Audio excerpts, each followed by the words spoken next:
Good evening. Good evening.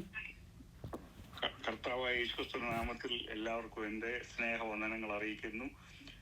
ഇന്ത്യയിലുള്ളവർക്ക് good morning, north അമേരിക്കയിലുള്ളവർക്ക് good evening. ഒരു പ്രാവശ്യം കൂടെ നമുക്ക് ഇങ്ങനെ കൂടി വരാനിടയായതിൽ ദൈവത്തെ മഹത്വപ്പെടുത്തുക.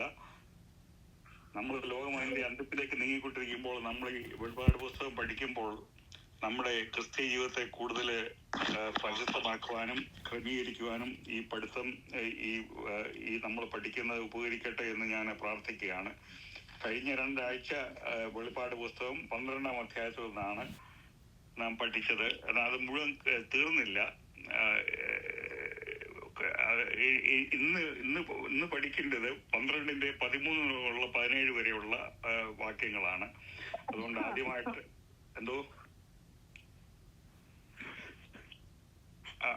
അതുകൊണ്ട് ആദ്യമായിട്ട് ഈ വെളിപാട് പുസ്തകം ഈ 12-ാം അധ്യായം മുഴുവൻ വായിക്കുകയായിരിക്കും നല്ലത്. അന്നേരം കണക്ഷൻ കിട്ടുമല്ലോ. അത് 13 മുതൽ 17 വരെ വായിക്കുന്നതിന് മുമ്പ്. അതുകൊണ്ട് ആരെങ്കിലും ഈ 12-ാം അധ്യായം ഒന്ന് വായിച്ചാൽ നമുക്ക് അതിനുശേഷം പഠിത്തം തുടങ്ങാം. ഓക്കെ. വെളിപാട് പുസ്തകം 12-ാം അധ്യായം. സ്വർഗത്തിൽ വലിയൊരു അടയാളം കാണായി. സൂര്യനെ അണിഞ്ഞ ഒരു സ്ത്രീ, അവളുടെ കാൽ കീഴ് ചന്ദ്രനും അവളുടെ തലയിൽ 12 നക്ഷത്രം കൊണ്ടുള്ള കിരീടവും ഉണ്ടായിരുന്നു. അവൾ ഗർഭിണിയായി നോവ് കിട്ടി വേദനപ്പെട്ട് നിലവിളിച്ചു. സ്വർഗത്തിൽ മറ്റൊരടയാളം കാണായി. 7 തലയും 10 കൊമ്പും തലയിൽ 7 രാജമുടിയുമായി തീ നിറമുള്ള ഒരു മഹാസർപ്പം. അതിൻ്റെ വാൽ ആകാശത്തിലെ നക്ഷത്രങ്ങളിൽ 3-1 വലിച്ചു കൂട്ടി ഭൂമിയിലേക്ക് എറിഞ്ഞു കളഞ്ഞു. പ്രസവിപ്പാറായ സ്ത്രീ പ്രസവിച്ച ഉടനെ കുട്ടിയെ തിന്നുകളവാൻ മഹാസർപ്പം അവളുടെ മുൻപിൽ നിന്നു. അവൾ സകല ജാതികളെയും ഇരുമ്പുകോൽ കൊണ്ട് മേയ്പ്പാനുള്ള ഒരു ആൺകുട്ടിയെ പ്രസവിച്ചു. കുട്ടി ദൈവത്തിൻ്റെ അടുക്കലേക്കും അവൻ്റെ സിംഹാസനത്തിലേക്കും പെട്ടെന്ന് എടുക്കപ്പെട്ടു. സ്ത്രീ മരുഭൂമിയിലേക്ക് ഓടിപ്പോയി. അവിടെ അവളെ 1260 ദിവസം പോറ്റേണ്ടതിന് ദൈവം ഒരുക്കിയ ഒരു സ്ഥലം അവൾക്കുണ്ട്. പിന്നെ സ്വർഗത്തിൽ യുദ്ധമുണ്ടായി. മീഖായേലും അവൻ്റെ ദൂതന്മാരും മഹാസർപ്പത്തോട് പടവെട്ടി. തൻ്റെ ദൂതന്മാരുമായി മഹാസർപ്പവും പടവെട്ടി ജയിച്ചില്ല താനും.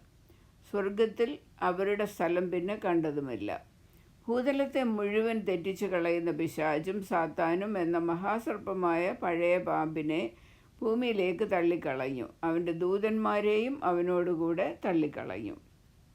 അപ്പോൾ ഞാൻ സ്വർഗത്തിൽ ഒരു മഹാശബ്ദം പറഞ്ഞത് കേട്ടു.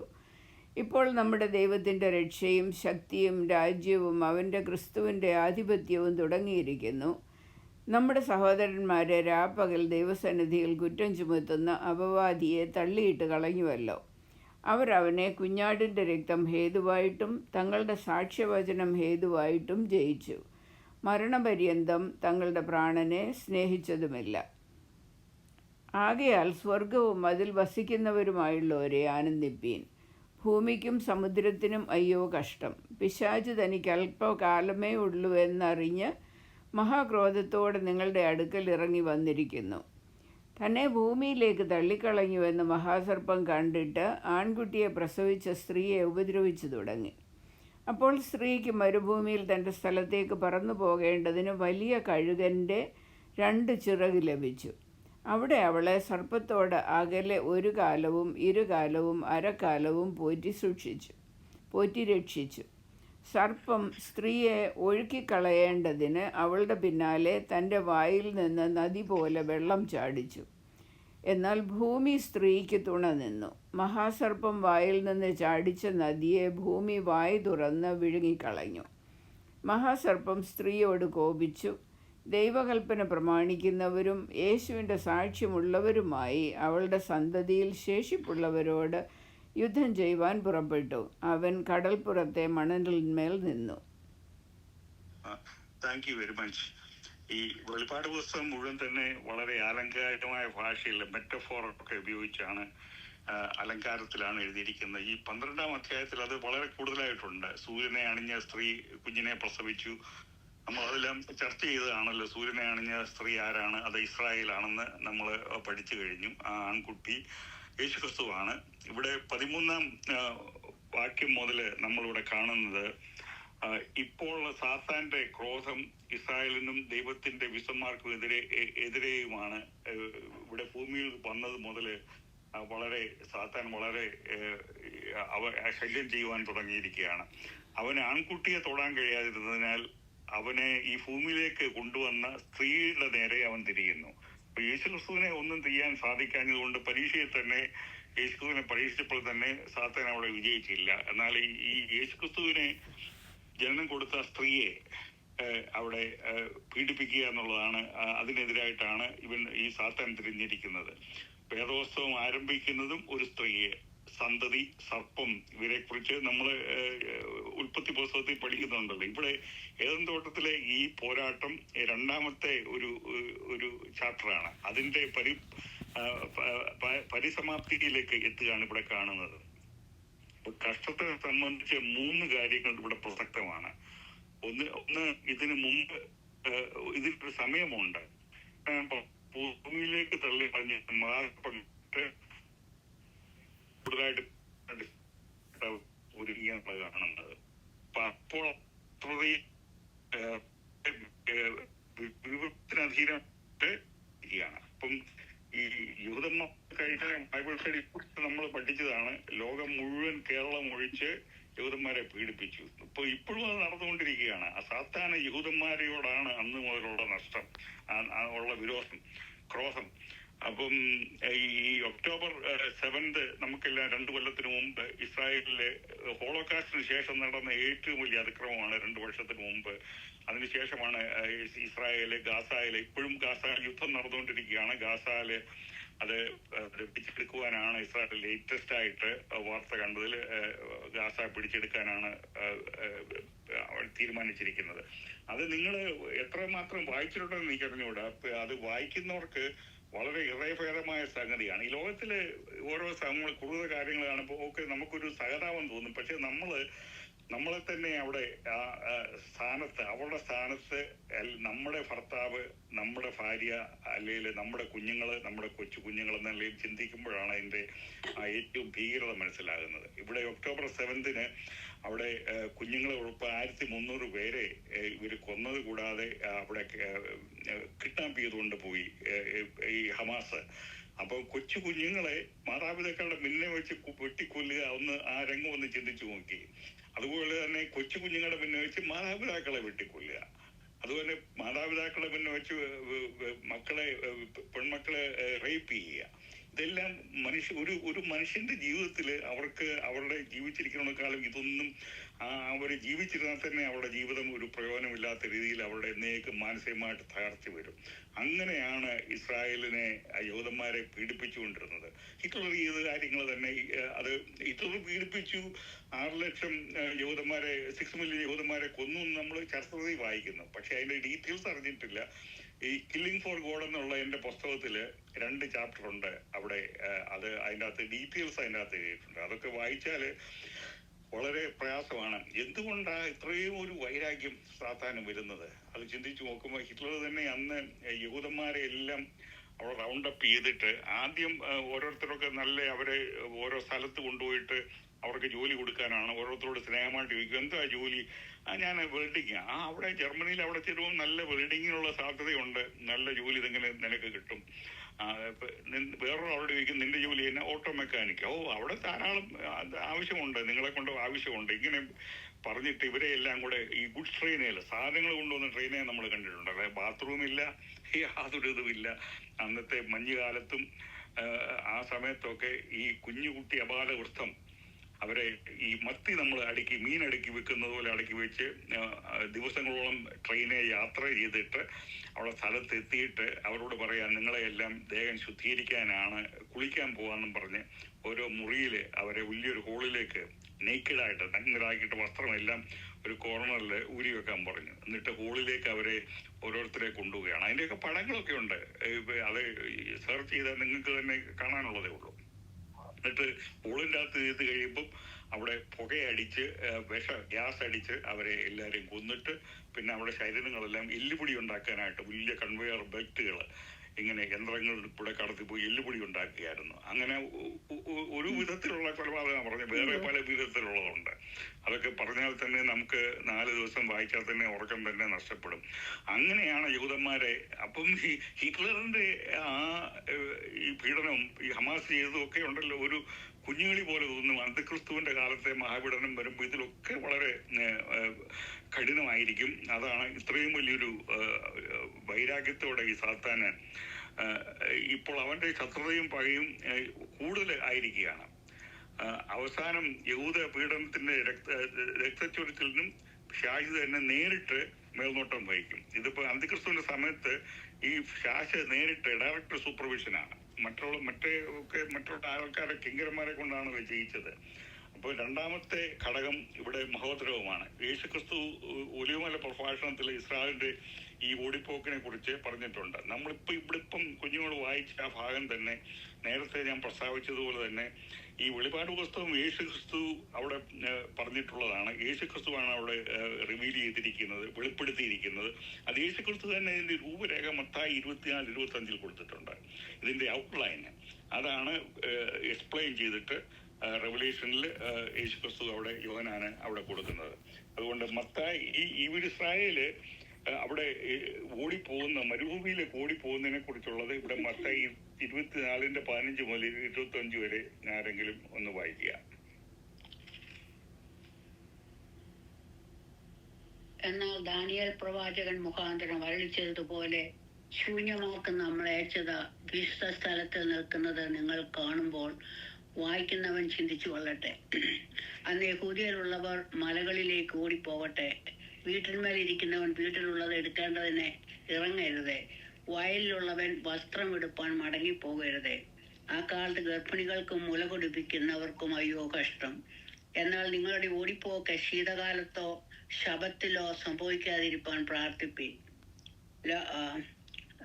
ലോകാരംഭം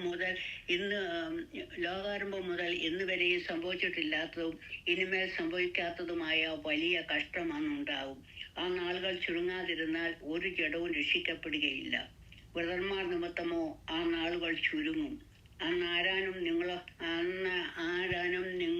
നിങ്ങളോട് ഇതാ ക്രിസ്തു ഇവിടെ അല്ല അവിടെ എന്ന് പറഞ്ഞാൽ വിശ്വസിക്കരുത്. കള്ളക്രിസ്തുക്കളും കള്ളപ്രവാചകന്മാരും എഴുന്നേറ്റ് കഴിയുമെങ്കിൽ വ്രതന്മാരെയും തെറ്റിപ്പാനായി വലിയ അടയാളങ്ങളും അത്ഭുതങ്ങളും കാണിക്കും. ഓർത്തുകൊള്ളുവീൻ, ഞാൻ മുമ്പുകൂട്ടി നിങ്ങളോട് പറഞ്ഞിരിക്കുന്നു. ആകയാൽ നിങ്ങളോട് അതാ അവൻ മരുഭൂമിയിൽ എന്ന് പറഞ്ഞാൽ പുറപ്പെടരുത്. ഇതാ അറകൾ എന്ന് പറഞ്ഞാൽ വിശ്വസിക്കരുത്. മിന്നൽ കിഴക്കുന്ന് പുറപ്പെട്ട് പടിഞ്ഞാറോളം വിളങ്ങും പോലെ മനുഷ്യപുത്രന്റെ വരവാകും. ശവം ഉള്ളിടത്ത് കഴുക്കൾ കൂടും. അതെല്ലാം ഉണ്ട്. അതെ, താങ്ക് യു വെരി മച്ച്. അത്രയും ഇപ്പം അത് മതി. എന്നാൽ ബാക്കി കൂടെ ഉണ്ട്. ഈ ഭാഗങ്ങൾ നിങ്ങൾ ദൈവത്തെ ഓർത്ത് പിന്നെ ഈ ക്ലാസ് കഴിഞ്ഞിട്ട് ബാക്കി കൂടെ ഒന്ന് വായിക്കുകയും സമയം ലാഭിക്കാൻ വേണ്ടിയിട്ടാണ് ഞാൻ ബാക്കി വായിപ്പിക്കാൻ. ഇതിനോട് കണക്ട് ചെയ്താണ് ബാക്കി അധ്യായം മുഴുവനായിട്ട് വായിക്കുമ്പോൾ ആ ക്രൂരത അവിടെ മനസ്സിലായി. ഇപ്പോൾ ഇവിടെ വായിച്ചതിനായിട്ട് കണക്ട് ചെയ്യുമ്പോഴും ഇസ്രായേലിന്റെ പലായനം വളരെ പരിതാപകരമാണെങ്കിലും ദൈവം ജാതികളിൽ നിന്നും ചിലരെ സഹായഹസ്തമായി എഴുന്നേൽപ്പിക്കും. ദൈവം അത്ഭുതമായിട്ട് അവരെ വിടുവിക്കുമെന്നാണ് നമ്മൾ അവിടെ കാണുന്നത്. അവിടെ ദാനിയേൽ പ്രവചനത്തിൽ വളരെ വ്യക്തമായിട്ട് പറഞ്ഞിട്ടുണ്ട്. ശൂന്യമാക്കുന്ന മ്ലേച്ഛത എന്ന് പറയുന്നത് അവിടെ നേരത്തെ നമ്മൾ പഠിച്ചതാണ്. ഇസ്രായേലിന് അവിടെ ദേവാലയം ഉണ്ടാക്കുവാൻ അന്തിക്രിസ്തു സഹായിക്കും. പക്ഷേ അവർ പഴയ നിയമകാലത്തെ പോലെ യാഗങ്ങളും എല്ലാം തുടങ്ങും. പഴയ നിയമ ആചാരങ്ങളെല്ലാം തുടങ്ങും. എന്നാൽ 3.5 കൊല്ലം കഴിയുമ്പോഴാണ് അന്തിക്രിസ്തുവിന്റെ പ്രതിമയെ അവിടെ വെച്ചിട്ട് അവിടെ അവനാണ് ദൈവം എന്ന് പറഞ്ഞിട്ട് അവിടെ കാര്യങ്ങള് അവരെ പീഡിപ്പിക്കുവാൻ തുടങ്ങുന്നത്. അതുവരെ സ്നേഹത്തിലാണ്. ആദ്യകാലത്ത് സ്നേഹത്തോട് തുടങ്ങി ഒരു 3.5 കൊല്ലം കഴിയുമ്പോഴാണ് യഥാർത്ഥ നിറം, അവന്റെ പൈശാചിക നിറം അവിടെ വരുന്നത്. അത് ദാനിയേൽ പ്രവാചകന് വളരെ 9-ാം അധ്യായത്തിൽ വളരെ പ്രവചിച്ചിട്ടുണ്ട്, പറഞ്ഞിട്ടുണ്ട്. നമ്മൾ പല പ്രാവശ്യവും അത് വായിച്ചതുമാണ്. കർത്താവിന്റെ മഹത്വ പ്രതിഷേധയിൽ ജാതികളെ ന്യായം വിധിക്കുമ്പോൾ അപ്പൊ ഇവിടെ ഇവര് ഓടിപ്പോകുമ്പോൾ എങ്ങനെ അവിടെ ഇത് അലങ്കാരികമായിട്ട് കാണുന്നുണ്ട്. ഇവിടെ വായിച്ചതിലുണ്ടായിരുന്നു അവിടെ മഹാസർപ്പം അവിടെ ഒരു വെള്ളം അയച്ചു. അവിടെ അങ്ങനെ കാണുന്നില്ലേ? മഹാപ്രളയം. വായിൽ നിന്ന് വെള്ളം പുറപ്പെടുവിച്ചു, ഭൂമി ആ വെള്ളത്തെ വിഴുങ്ങി കളഞ്ഞു എന്ന് പറയും. അതെ, അപ്പൊ അവിടെ അതിന്റെ അർത്ഥം ഇതെല്ലാം അലങ്കാരികമായിട്ട് പറഞ്ഞിരിക്കുക, പോയറ്റിക്കലി അവർ എഴുതിയിരിക്കുകയാണ്. അപ്പൊ വാഴുന്നവള് അതുപോലെ പീഡിപ്പിച്ചപ്പോഴും ഭൂമി ദൈവം ഒരു ഒരു ഒരു കൂട്ടം ആൾക്കാരെ ഇവരെ സഹായിക്കാനായിട്ട് ദൈവം അത്ഭുതകരമായിട്ട് ഏർപ്പെടുത്തിയിട്ടുണ്ട്. എൻ്റെ അനുമാനത്തില് ലോജിക്കൽ കൺക്ലൂഷൻ അവിടെ കളക്ടറായിട്ട് ഭൂമി വായി വളർന്നു എന്ന് പറയുന്നത് അലങ്കാരികമായിട്ടാണെങ്കിലും ഒരു ഭൂമി കുലുക്കം അവിടെ വരാം. അവരെ ഓടിപ്പോകുമ്പം അവര് ക്രിസ്തുവിന്റെ പട്ടാളം ചെല്ലുമ്പോഴേ എന്ന് പറഞ്ഞാൽ, ഉദാഹരണം എസെക്കിയേൽ 39 നമ്മൾ വായിക്കുമ്പം റഷ്യയുടെയും അവിടുത്തെ ഇസ്ലാമിക് അലയൻസ് വരുമ്പോഴേ, അവിടെ ഇസ്ലാമിനെ നശിപ്പിക്കാൻ വരുമ്പോൾ അവിടെ ദൈവം ഇടപെട്ടിട്ട് ഭൂമി കുലുക്കവും കൽമഴയും എല്ലാം വന്നിട്ടാണ് നശിപ്പിക്കുന്നത്. ഇവിടെയും അത് സെയിം പ്രക്രിയ പിന്നെ വരാനാണ് സാധ്യതയുള്ളത്. ഭൂമി കുലുക്കവും വരും. അതുകൂടാതെ തന്നെ ഈ അന്തിക്രിസ്തുവിനെ ആരാധിക്കാത്ത ജാതികള് ഉണ്ട്. അവര് ഇസ്രായേലിനെ അത്ഭുതകരമായിട്ട് സഹായിക്കും എന്നുള്ളതാണ്. അവർക്ക് ദൈവം സൂപ്പർ നാച്ചുറലി അവരെ സഹായിക്കും, അതിന് യാതൊരു സംശയമില്ല. അത് കർത്താവിന്റെ മഹത്വ പ്രതിഷേധയില് ജാതികളെ ന്യായം വിധിക്കുമ്പോൾ, അപ്പം യേശുക്രിസ്തു ന്യായം വിധിക്കുന്ന എന്നാണ് നമ്മൾ പഠിച്ചതാണല്ലോ. മഹത്വ പ്രതിഷേധത്തിൽ 2ാമത് വരുമ്പം ഓർക്കുന്നോ? അത് ന്യായവിധി 7 വർഷം കഴിയുമ്പോൾ യേശുക്രിസ്തു നമ്മളോട് ഒരുമിച്ച് വരികയല്ലേ? വൈറ്റ് ത്രോൺ ജഡ്ജ്മെന്റ് അല്ലല്ല, വൈറ്റ് ത്രോൺ അല്ല, അത് 1000 ആണ്ട് കഴിഞ്ഞിട്ട് അല്ല. ഇത് ഇവിടെ വരുന്നത് യേശുക്രിസ്തു ഈ മഹാപീഡനം കഴിയുമ്പോ ഈ അന്തിക്രിസ്തുവിൽ 7 വർഷത്തെ കഴിയുമ്പോൾ നമ്മൾ ഒരുമിച്ച്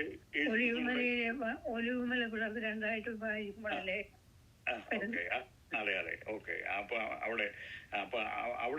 അവിടെ വരുമ്പോഴ് യോഹാഷാത്ത് താഴ്വരയില് അവിടെ യേശുക്രിസ്തു അവിടെ 2 കൂട്ടരെ ന്യായം വിധിക്കും. അവർ 2 കൂട്ടർ ആരാണത്? ഒന്ന് ജാതികള്, പ്രവാചകന്മാരല്ല. ഒന്ന് ജാതികൾ. അത് ആരാ പറഞ്ഞേ? ജാതികള് ഒന്ന് ജാതികള്, പിന്നെ യഹൂദന്മാരല്ലേ ന്യായം വിധിക്കുന്നത് വിശ്വസിക്കാത്ത. അതെ, പിന്നെ അപ്പൊ അവിടെ ഇസ്രായേലിനെയും ന്യായം വിധിക്കും. നമ്മൾ ഒരുമിച്ച് യേശുക്രിസ്തുവിനോട് വരുമ്പം ജാതികളെ ന്യായം വിധിക്കും. അപ്പൊ ഇസ്രായേലിനെ ന്യായം വിധിക്കുമ്പോൾ വിശ്വസിക്കാത്ത ഇസ്രായേലും വിശ്വസിക്കുന്ന ഇസ്രായേലും ഉണ്ട്, ജാതികൾ വിശ്വസിക്കുന്നവരും വിശ്വസിക്കാത്തവരും ഉണ്ട്. അപ്പൊ ഈ ഭാഗത്തെ മത്തായി സുവിശേഷം 25:31-46 വരെ നിങ്ങൾ വായിക്കുമ്പോൾ ഈ ഭാഗം ഇത് ഈ മഹാപീഡന കാലത്തിന്റെ അവസാന കാലത്തെ കുറിച്ചാണ് അവിടെ പറയുന്നത്. മത്തായി 25:31-46 വരെ. മനുഷ്യപുത്രൻ തൻ്റെ തേജസ്സോടെ സകല വിശുദ്ധന്മാരുമായി വരുമ്പോൾ അവൻ തൻ്റെ തേജസ്സിൻ്റെ സിംഹാസനത്തിലിരിക്കും. സകല ജാതികളെയും അവൻ്റെ മുൻപിൽ കൂട്ടും. അവൻ അവരെ ഇടയൻ ചെമ്മരിയാടുകളെയും കോലാടുകളെയും തമ്മിൽ വേർതിരിക്കുന്നത് പോലെ വേർതിരിച്ച് ചെമ്മരിയാടുകളെ തൻ്റെ വലത്തും കോലാടുകളെ ഇടത്തും നിർത്തും. രാജാവ് തൻ്റെ വലത്തുള്ളവരോട് അരുളി ചെയ്യും, എൻ്റെ പിതാവിനാൽ അനുഗ്രഹിക്കപ്പെട്ടവരെ, വരുവീൻ, ലോകസ്ഥാപനം മുതൽ നിങ്ങൾക്കായി ഒരുക്കിയിരിക്കുന്ന രാജ്യം അവകാശമാക്കിക്കൊള്ളുവീൻ. എനിക്ക് വിശന്നു, നിങ്ങൾ ഭക്ഷിപ്പാൻ തന്നു. ദാഹിച്ചു, നിങ്ങൾ കുടിപ്പാൻ തന്നു. ഞാൻ അതിഥിയായിരുന്നു, നിങ്ങൾ എന്നെ ചേർത്തുകൊണ്ടു. നഗ്നനായിരുന്നു, നിങ്ങൾ എന്നെ ഉടുപ്പിച്ചു. രോഗിയായിരുന്നു, നിങ്ങൾ എന്നെ കാണുവാൻ വന്നു. തടവിലായിരുന്നു, നിങ്ങൾ എൻ്റെ അടുക്കൽ വന്നു. അതിന് നീതിമാന്മാർ അവനോട്, കർത്താവേ, ഞങ്ങൾ എപ്പോൾ നിന്നെ വിശന്ന് കണ്ടിട്ട് ഭക്ഷിപ്പാൻ തരികയോ ദാഹിച്ചു കണ്ടിട്ട് കുടിപ്പാൻ തരികയോ ചെയ്തു? ഞങ്ങൾ എപ്പോൾ നിന്നെ അതിഥിയായി കണ്ടിട്ട് ചേർത്തുകൊള്ളുകയോ നഗ്നരായി കണ്ടിട്ട് ഉടുപ്പിക്കുകയോ ചെയ്തു? നിന്നെ രോഗിയായിട്ടോ തടവിലോ എപ്പോൾ കണ്ടിട്ട് ഞങ്ങൾ നിൻ്റെ അടുക്കൽ വന്നു എന്ന് ഉത്തരം പറയും. രാജാവ് അവരോട്, എൻ്റെ ഏറ്റവും ചെറിയ സഹോദരന്മാരിൽ ഒരുത്തന് നിങ്ങൾ ചെയ്തിടത്തോളം എല്ലാം എനിക്ക് ചെയ്തു എന്ന് ഞാൻ സത്യമായിട്ട് നിങ്ങളോട് പറയുന്നു എന്ന് അരുളി ചെയ്യും. പിന്നെ അവൻ ഇടത്തുള്ളവരോട്, ശപിക്കപ്പെട്ടവരെ, എന്നെ വിട്ട് പിശാചിനും അവൻ്റെ ദൂതന്മാർക്കും ഒരുക്കിയിരിക്കുന്ന നിത്യാഗ്നിയിലേക്ക് പോകുവിൻ. എനിക്ക് വിശന്നു, നിങ്ങൾ ഭക്ഷിപ്പാൻ തന്നില്ല. ദാഹിച്ചു, നിങ്ങൾ കുടിപ്പാൻ തന്നില്ല. അതിഥിയായിരുന്നു, നിങ്ങൾ എന്നെ ചേർത്തുകൊണ്ടില്ല. നഗ്നനായിരുന്നു, നിങ്ങൾ എന്നെ ഉടുപ്പിച്ചില്ല. രോഗിയും തടവിലുമായിരുന്നു, നിങ്ങൾ എന്നെ കാണുവാൻ വന്നില്ല എന്ന് അരുളി ചെയ്യും. അതിന് അവർ, കർത്താവേ, ഞങ്ങൾ നിന്നെ വിശക്കുന്നവനോ ദാഹിക്കുന്നവനോ അതിഥിയോ നഗ്നനോ രോഗിയോ തടവിലോ ആയി എപ്പോൾ കണ്ടു? നിനക്ക് ശുശ്രൂഷ ചെയ്യാതിരുന്നു എന്ന് ഉത്തരം പറയും. അവൻ അവരോട്, ഈ ഏറ്റവും ചെറിയവരിൽ ഒരുത്തൻ നിങ്ങളോട് ചെയ്യാഞ്ഞിടത്തോളം എല്ലാം എനിക്കാകുന്നു ചെയ്യാഞ്ഞത് എന്ന് ഞാൻ സത്യമായിട്ട് നിങ്ങളോട് പറയുന്നു എന്ന ഉത്തരം അരുളും. ഇവർ നിത്യദണ്ഡനത്തിലേക്കും നീതിമാന്മാർ നിത്യജീവങ്കിലേക്കും പോകും. Thank you very much. അപ്പൊ നമ്മൾ നേരത്തെ പറഞ്ഞിട്ടുള്ളതാ, ഈ ഭാഗം പഠിച്ചതാ. അപ്പം എനിക്ക് ചോദിക്കാനുള്ളത്, അവിടെ വരുമ്പോൾ ലോകത്തിലെ എല്ലാവരെയും അവിടെ യോശാത്ത് കൂട്ടി വരുത്തും. എങ്ങനെ അവിടെ കൂട്ടി വരുത്തുന്നത്, എങ്ങനെ എല്ലാവരും അവിടെ എങ്ങനെ വരുന്നത്, നമ്മളൊന്ന് ഡിസ്കസ് ചെയ്ത് അത് ചോദ്യോത്തരത്തില്. ദൂതന്മാരെ 4 റൂമിൽ നിന്നും അയച്ച് ദൂതന്മാർ അവരെ കൂട്ടി വരുത്തുമെന്ന 24-ാം അധ്യായത്തിലാണ്. 24:31. Okay, thank you very much. That's very good. Yeah. അപ്പം അങ്ങനെ കൂട്ടി വരുത്തുമ്പോൾ ഈ അടുത്ത വയസ്സുള്ള ഏതാളാ? കോലാട്. അപ്പൊ ഇത് ഇപ്പൊ ഈ വാക്ക് ഇപ്പോഴത്തേക്ക് നമുക്ക് ആപ്ലിക്കബിൾ ആണോ? ഇപ്പോഴും അതിലൊരു ഭാഗം ഇപ്പൊ നിങ്ങൾ വിശന്നു ദാഹിക്കാൻ ആ ഭാഗമാണ് ഞാൻ മീൻ ചെയ്യുന്നത്. ഞാൻ അന്നത് പറഞ്ഞായിരുന്നു. ഞാൻ എപ്പോഴാ കർത്താവ് നിന്നെ വിശന്ന് കണ്ടിട്ടുണ്ട്, ദാഹിച്ചു. അപ്പൊ അതെല്ലാ കാലവും ആപ്ലിക്കബിൾ അല്ലേ?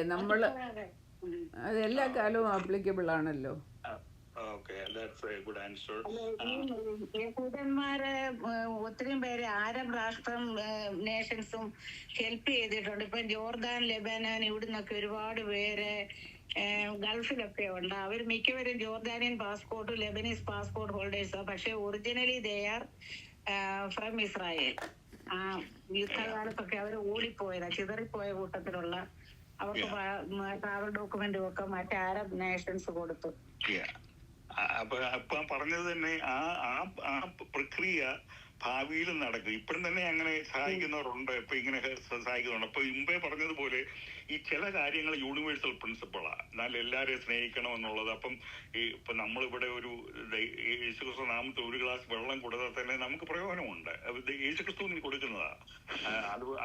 അപ്പം ആഹാരം ഒരു വിശന്നിരിക്കുന്ന ഒരാളിന് അല്ലെ ഒരു ദൈവമക്കൾക്കോ അല്ല ആർക്ക് കൊടുത്താലും അത് യേശുക്രിസ്തുവിന് കൊടുക്കുന്ന ദൈവസ്നേഹത്തെ ചെയ്യുന്ന. എന്നാൽ ഇവിടെ അത് യൂണിവേഴ്സൽ ആപ്ലിക്കേഷനാണ്, ഡ്യുവൽ ആപ്ലിക്കേഷൻ. ഇവിടെ വരുന്നത്, ഇവിടെ വായിച്ചപ്പം പ്രത്യേകമായിട്ട് അവിടെ പറയുന്നത്, അവിടെ ഇവരെ മഹാപീഡനത്തില് ഓടിപ്പോയപ്പോൾ അവരെ സഹായിച്ച ജാതികള് അവരാണ് ചെമ്മരിയാടുകൾ.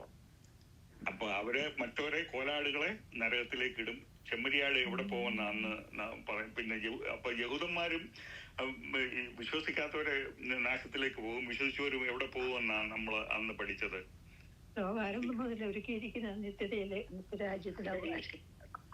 ഓക്കെ. അപ്പൊ 1000 ക്ലിയർ ആയിട്ട് പറഞ്ഞാൽ 1000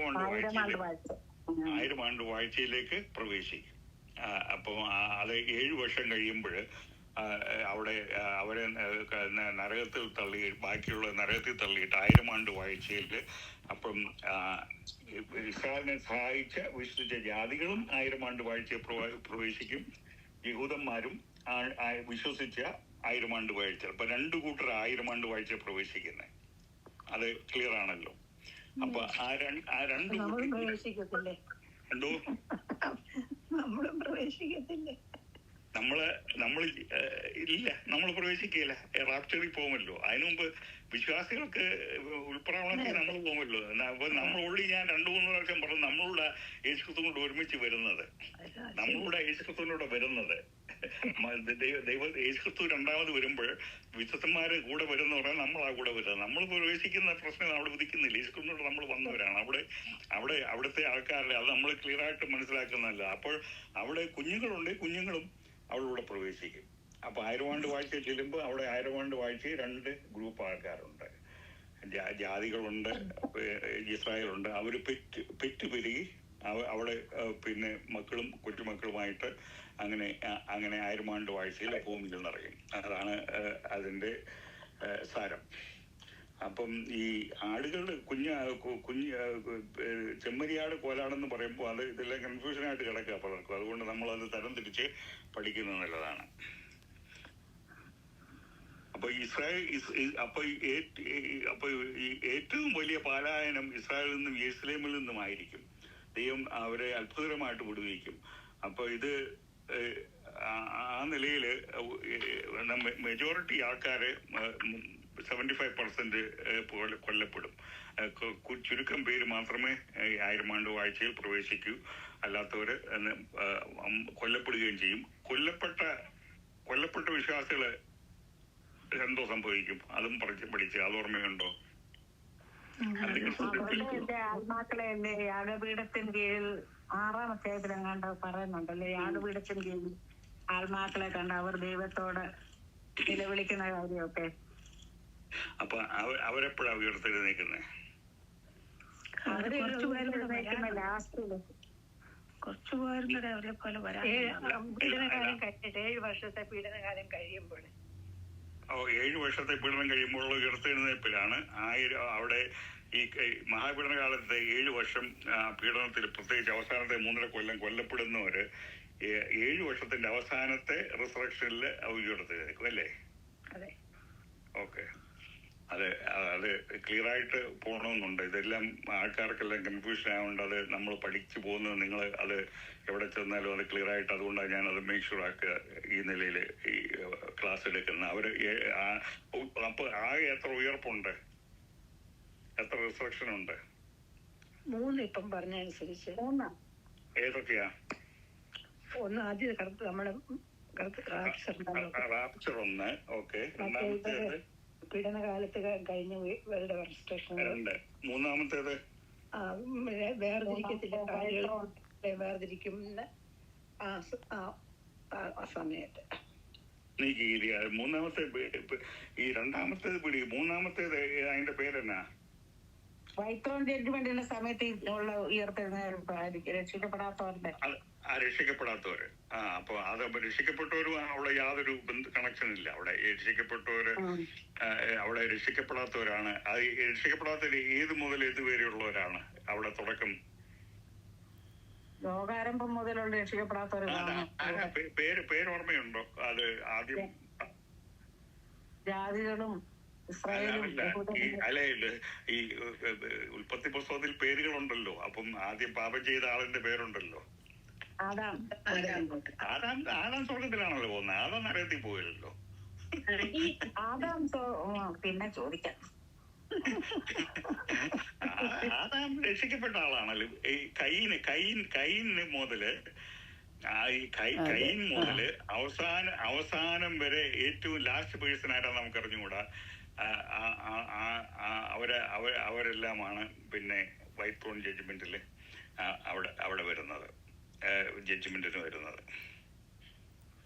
അത് കഴിഞ്ഞ് അവരെ നിത്യനരകത്തിലേക്ക് ഇടുകയല്ലേ? അതെ അതെ. അപ്പൊ ആദാം രക്ഷിക്കപ്പെട്ടതല്ലെന്ന് സ്വർഗത്തിൽ പോരുന്ന ആർക്കെങ്കിലും വിശ്വാസമുണ്ടോ? അതേത് ബേസിസിലാ? അല്ല, ഇയ്യോബിന്റെ പുസ്തകത്തിൽ ഒരു വാക്യമുണ്ടല്ലോ, ഞാൻ ആദാമിനെ പോലെ എന്റെ ലംഘനങ്ങളെ ഏറ്റു പറഞ്ഞിരുന്നില്ല എങ്കിലെന്ന്.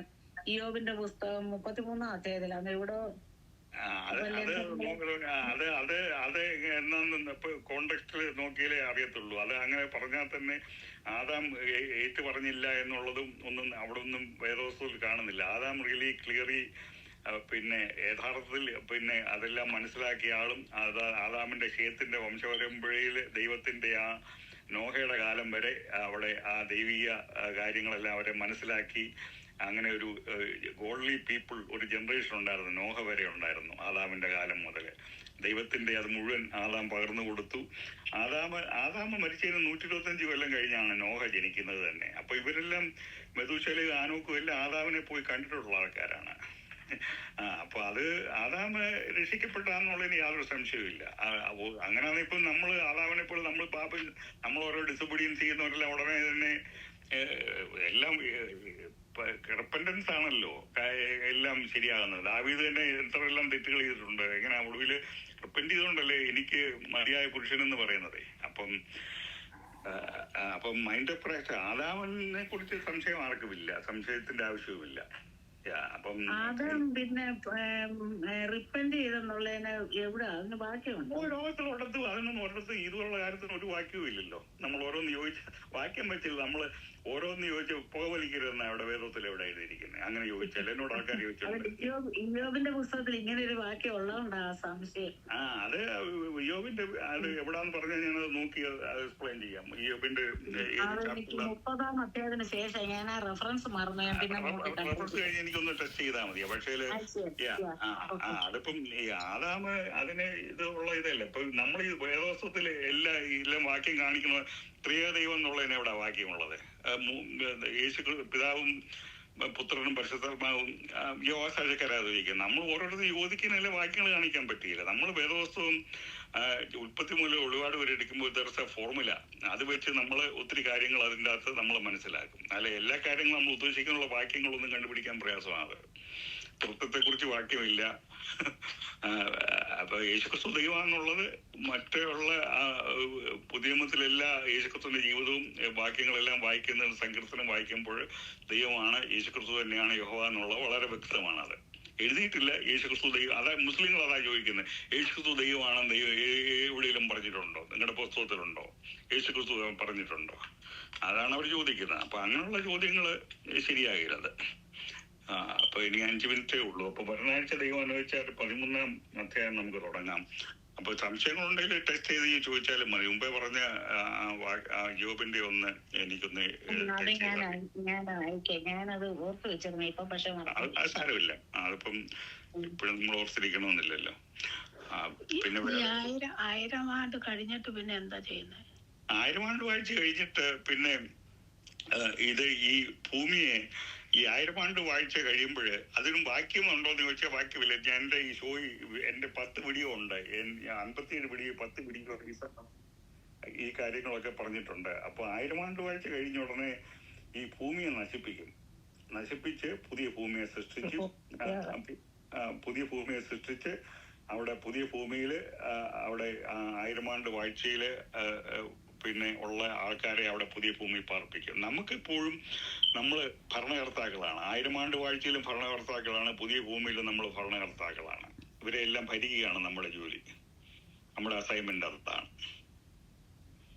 അപ്പം 1000 ആണ്ട് വാഴ്ച കഴിയുമ്പോൾ ഭൂമിയെ നശിപ്പിക്കുമ്പോൾ ചിന്തിക്കാനുള്ളത് ഇവരെവിടെ പോകും എന്നുള്ളതാണ്. എന്നോട് ചോദിച്ചിട്ടുണ്ട്. അപ്പം എന്റെ അതിന് വാക്യമുണ്ടോ എന്ന് വെച്ചാൽ വാക്യമില്ല. നമ്മൾ ലോജിക്കൽ കൺക്ലൂഷനാണ് ചെയ്യേണ്ടത്. അപ്പൊ ഭൂമി മുഴുവൻ വെന്ത് കിട്ടിയുമ്പം ആൾക്കാരെ എവിടെ അപ്പം തൽക്കാലത്തേക്ക് പുതിയ യെരുശലേമിലേക്ക് മാറ്റി പാർപ്പിക്കും. നമ്മൾ പുതിയ യെരുശലേമിലാണല്ലോ, നമ്മുടെ പെർമനന്റ് ആയിട്ടുള്ള സ്ഥലം പുതിയ യെരുശലേമിലാണ്. അപ്പൊ അവിടെ ഇവരെ തൽക്കാലം പാർപ്പിച്ച് പുതിയ ഭൂമി ഉണ്ടാക്കിയിട്ട് അവരെ തിരിച്ച് ട്രാൻസ്പോർട്ട് ചെയ്ത് പുതിയ ഭൂമി കൊണ്ടുവരും. നമ്മൾ എന്നും പുതിയ യെരുശലേമിലാണ്. റാപ്ചർ ചെയ്യുന്ന അന്ന് മുതൽ നമ്മൾ എന്നും പുതിയ യെരുശലേമിലാണ്. നമ്മൾ കമ്മ്യൂട്ട് ചെയ്യുകയാണ്. ഭൂമിയിൽ നമ്മൾ ഓരോരുത്തരുടെ അസൈൻമെന്റ് നമ്മൾ ഭരിക്കുകയാണ് നമ്മുടെ ജോലി. ഞാനൊരു ചോദ്യം ചോദിച്ചോട്ടെ? അല്ല, ഒരു സില്ലി ക്വസ്റ്റ്യൻ ആയിരിക്കും. പക്ഷേ ഈ 1000 ആണ്ട് വാഴ്ച കഴിഞ്ഞിട്ട് അവരെ പുതിയ ഭൂമിയിലാക്കുന്നത് നമ്മൾ അന്നേരം പുതിയ യെരുശലേമിൽ നിന്നായിരിക്കും ഭരിക്കുന്നതെന്നും പറയും. അപ്പം നമുക്ക് അന്നേരം അവിടെ നിന്ന് ഭരണം ചെയ്യുവാൻ സാധിക്കും. എന്നാൽ ഇവർക്ക് മോർട്ടൽ ബോഡീസ് ആയതുകൊണ്ടാണോ അല്ലയോ ഇവർ ഇപ്പോഴും പുതിയ ഭൂമിയിലായിരിക്കുന്നത്? അല്ല, ഇത് അവര് മോർട്ടൽ ബോഡി എന്ന് പറഞ്ഞാൽ ആ മോർട്ടൽ ബോഡി വ്യത്യാസമുണ്ട്. അത് ഒരു വീഡിയോയിലോ ഉണ്ടോന്നുണ്ട്. അത് നിങ്ങളൊക്കെ ചോദിക്കുന്നുണ്ട്. അതിൻ്റെ അകത്ത് ഈ നമ്മളെപ്പോലുള്ള മോർട്ടൽ ബോഡി അല്ല. അത് ആദാം ഹവ്വായും പാപം ചെയ്തതിന് മുമ്പുള്ളത് പോലുള്ള ബോഡിയാണ്. അല്ല, നമുക്ക് ഗ്ലോറിഫൈഡ് ബോഡീസ് കിട്ടി. അല്ല, നമ്മുടെ അല്ല, ഞാൻ അവരുടെ കാര്യമാണ് പറയുന്നത്. 1000 ആണ്ട് വാഴ്ചയിലുള്ള ആൾക്കാരുടെ അവരെ പെറ്റുപെരുകുന്ന ആൾക്കാരെ അവർ പിന്നെയും പുതിയ ഭൂമിയിലാകുമ്പോഴും അവർ അവിടെ കണ്ടിന്യൂ ടു മൾട്ടിപ്ലൈ, ഇൻക്രീസ്. അതെ, ദാറ്റ്സ് ട്രൂ. പക്ഷെ അപ്പോഴും അവര് ഗ്ലോറിഫൈഡ് ബോഡീസ് അല്ല അവരുടെ നമ്മളെപ്പോലെ ഗ്ലോറിഫൈഡ് ആണ്. നമ്മളെപ്പോലെ ഗ്ലോറിഫൈഡ് അല്ല എന്ന് പറഞ്ഞാൽ ആദാമും ഹവ്വായും പിന്നെ അവിടെ പാപം ചെയ്തതിനു മുമ്പ് എങ്ങനെയായിരുന്നു? അവര് മരണം ഉണ്ടായിരുന്നോ? ഇല്ലായിരുന്നോ? ഇല്ലായിരുന്നു. രോഗം ഉണ്ടായിരുന്നോ? ഇല്ലായിരുന്നല്ലോ. അപ്പൊ അതുപോലെയുള്ള ബോഡിയാണ് അവരുടേത്. ഈ അവരുടെ മോർട്ടൽ ബോഡിയല്ല, ഗ്ലോറിഫൈഡ് ബോഡിയാണ്. പക്ഷേ 2 ഗ്ലോറിഫിക്കേഷൻ ഉണ്ട്. ഞാൻ അത് എൻ്റെ ഒരു വീഡിയോയും ഉണ്ട്. നമ്മുടെ ഗ്ലോറിഫിക്കേഷൻ എന്ന് പറയുന്നത് നമ്മൾ യേശുക്രിസ്തുവിനെ പോലെയും ദൂതന്മാരെയും പോലെയാണ്. നമുക്ക് ഒരു ആവശ്യമുണ്ട്. ഇപ്പൊ നമുക്ക് ജൂപ്പിറ്ററിൽ പോകണമെന്നുണ്ട്, ഒരു സെക്കൻഡ് ജൂപ്പിറ്ററിൽ പോകണം. അവർക്കത് പറ്റുകയില്ല. ആദാമിനും ഹവ്വായ്ക്കും പാപത്തിന് മുമ്പ് പറക്കാൻ പറ്റുമായിരുന്നു, എവിടെയെങ്കിലും പോകാൻ പറ്റുമായിരുന്നു? ഇല്ലായിരുന്നു. അപ്പൊ നമ്മുടെ ഗ്ലോറിഫൈഡ് ബോഡി ഈസ് ഡിഫറെന്റ്. അവരുടെയും ഗ്ലോറിഫൈഡ് ആണ്, പക്ഷേ മോർട്ടൽ ബോഡി അല്ല. അവരുടെയും മരണമില്ല, അവർക്കും മരണമില്ല. പക്ഷേ നമ്മുടെ കൂട്ടുള്ള ഗ്ലോറിഫിക്കേഷൻ അല്ല, ഡബിൾ ഗ്ലോറിഫിക്കേഷൻ. അതിന് വാക്യമുണ്ടെന്ന് വെച്ചാൽ വാക്യം. ഇതിലെല്ലാം ലോജിക്കൊക്കെ എൻ്റെ ആ 57 വീഡിയോയിൽ അത് പറഞ്ഞിട്ടുണ്ടത്.